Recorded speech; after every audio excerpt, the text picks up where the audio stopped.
So I brought a gift. I want my guests to know how generous of A gift? yeah, I want to seem like a generous host. So go ahead. Is it gonna bite? I mean, last time somebody gave me something like this, it was a kitten.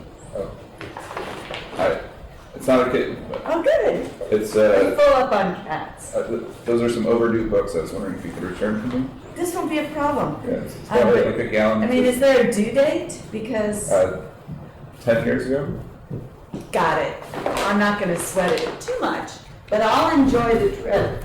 Wow, you give good gifts.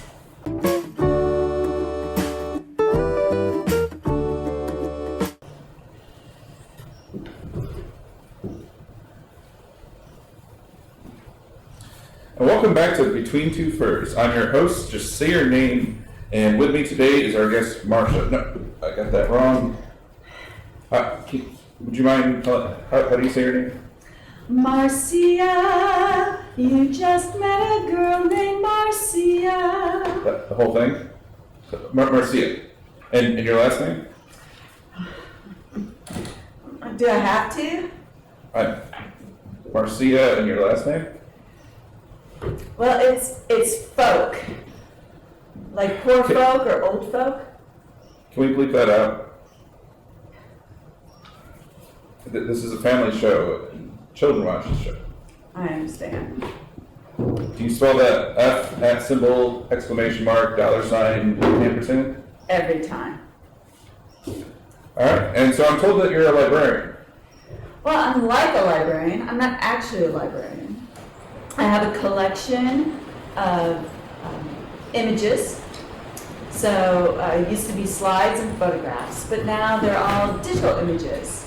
And what I do is create the image, I host it online, and then I add all the metadata to that image and put it together so that when you're searching at home in your pajamas for an image that you want to show in the classroom, it'll come up. Oh, okay.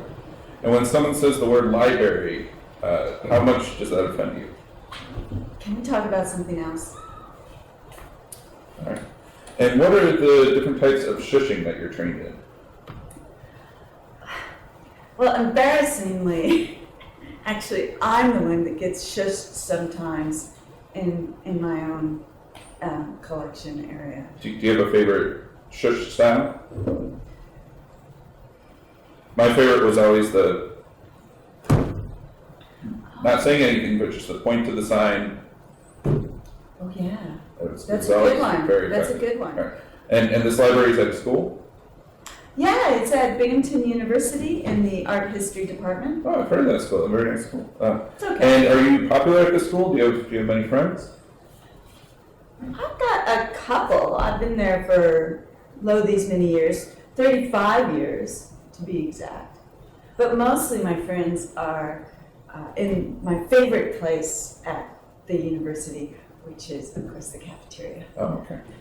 Well, all I hear all day long at school is how great Marcia is at this and how wonderful Marcia did that. Marcia, Marcia, Marcia! Do you have any hobbies? I do. What are some hobbies that you... I talk about my cat. Cats, okay. Yeah, definitely. And I play disc golf. What is disc golf? It's like frisbee golf. And do you just enjoy carrying upside down dinner plates everywhere you go? I do. They come in all these different colors and patterns, which is the most exciting part about them. I find them just so beautiful to look at, and just I think that's what really got me into the sport the most was how just visually appealing they are. So just pretty colors gets you into an activity. Okay. All right, and I'm told you like to bake? I do. Okay. I love baking. What will you be baking for us today? Do you like mincemeat? That's mint and meat mixed? Oh, not mint. Mince. Mince. M-I-N-C-E. M-O-U-S-E. So it's mouse meat that... I was just pulling your leg. No. Okay. Yeah, no, it's like apples and raisins and a kind of holiday spicy mixture and with some fat thrown in. I mean, who doesn't like that, right? Okay. Am I right? Okay. And then you bake it all in a pie. The pie crust is the most important thing, and you have to make it by hand. So you're gonna work? Are you setting up to show us? Yeah, maybe later. Do you want to play some disc golf first? You brought discs? Well, yeah. Okay. All right. Well, maybe after this. Okay. Okay. Now it's time for the wild question of the day. Uh-oh. What's the wildest thing you've ever baked? Wildest thing I've ever baked. One time, when my kid was little, of course, for her birthday, she always requested that I make a cake and decorate it like whatever she wanted. And it was always something complicated, but one year it was dinosaurs at a watering hole. That sounds wild. Yeah. What was the cake flavor? Was it chocolate, vanilla, or was it something? She likes chocolate, but I don't. So I betcha that it was not chocolate. Is it minced meat?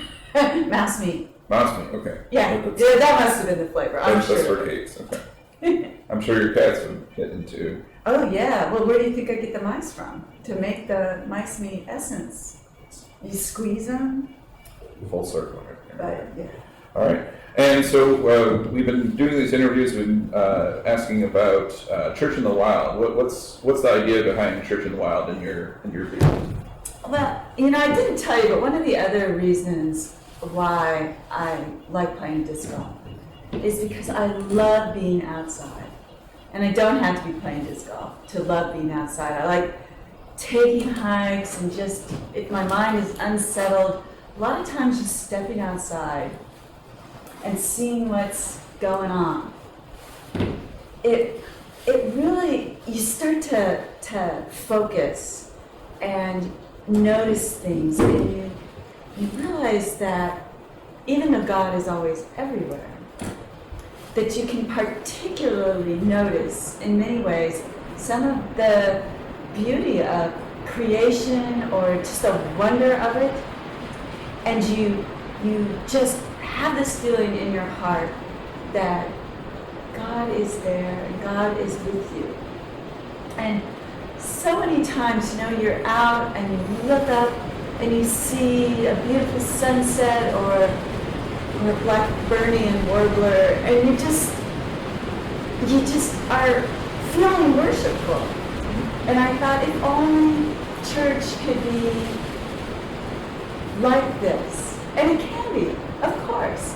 And of course, I can always go out there by myself and get that experience when I'm outside, and I do.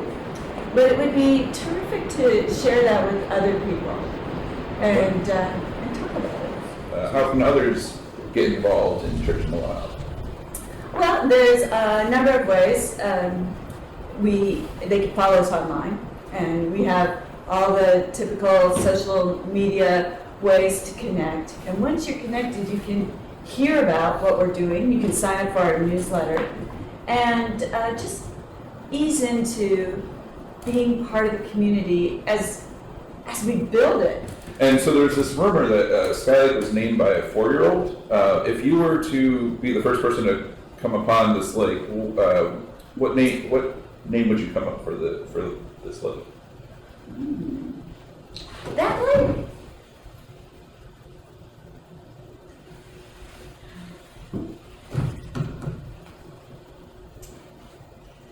Big Bog. There you go. All right. Didn't say I was good at naming things. That's fair. That's fair. Yeah. Okay. Well, that's all the note cards I have for today. This has been Between Two Furs with our guest, Marcia, I can't even say the last name, and we'll Marcia later.